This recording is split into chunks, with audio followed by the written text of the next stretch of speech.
Ви благодарам, председавач. Со амандманот се предлага да се обезбедат средства во висина од 20 милиони денари за отпочнување на изработка на просторниот план на Република Македонија. Ви благодарам. Го молам представникот на влада да се произнесе.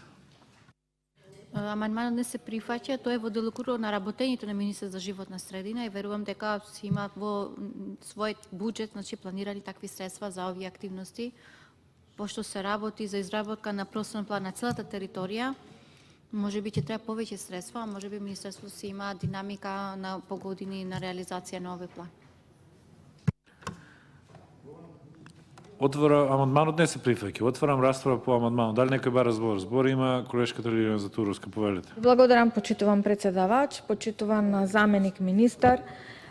Иницијативата или причината за која што го поднесов овој амандман произлезе од расправите кои што ги имавме по однос на одредени законски решенија во Комисијата за транспорт и врски, али пред се произлезе од последната јавна расправа која што имавме од Комисијата за транспорт и врски и екологија по однос нацрт просторниот план за Националниот парк Пелистер, од каде што представниците на Министерството за животна средина и просторно планирање, како и Агенцијата за просторно планирање, при разговорот истакнаја дека немаат доволно средства за да го завршат започнатиот просторен план на државата. Значи, тие имаат отпочнато до некаде, но меѓутоа тука се застанати и заради немање на финансиски средства не можат да се движат со одредената динамика со која што тие планирале да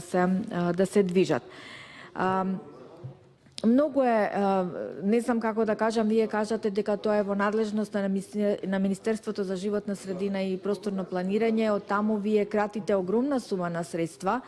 Не знам зошто вакво некоординирање помеѓу Министерството за финансии при концепирањето на ребалансот на буџетот и Министерството за животна средина, кога му е потребно финансиски средства за еден исклучително важен, сериозен, стратешки, плански документ на државата, се кратат средства од таму, наместо вие да му овозможите на Министерството да не кратите средства, да се дадат на вакви работи кои што се веќе отпочнати, за од различни причини не можат да се реализират.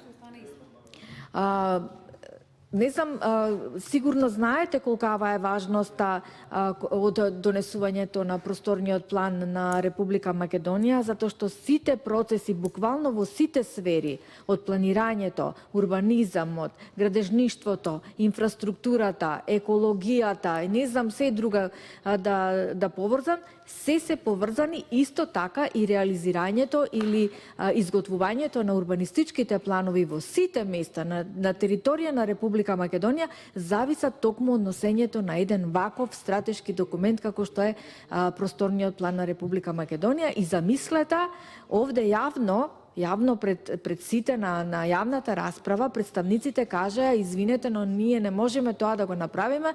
Зошто? Затоа што немаме доволно финансиски средства. Не ми е потребно, јас разговарав со Агенцијата за просторно планирање и затоа е ова сумата од 20 милиони денари, која што во овој период од 3 месеци ќе им биде доволна за, како што кажа, бидејќи во моментот е отпочната изработка на нова методологија за просторни планови, која што е неопходна за приближување кон европските принципи и нормативи во планирањето и во контекст на хармонизацијата на легислативата, и овие средства од 20 милиони денари ќе му бидат доволни до крајот на оваа година, затоа што верувам дека за 2020 година вајда ќе се изнедат средства за да може оваа постапка со креирање и носење на просторниот план на Република Македонија конечно да се заврши. Јас уште еднаш ве замолувам да се преиспитате во вашата одлука. Сериозна е работата.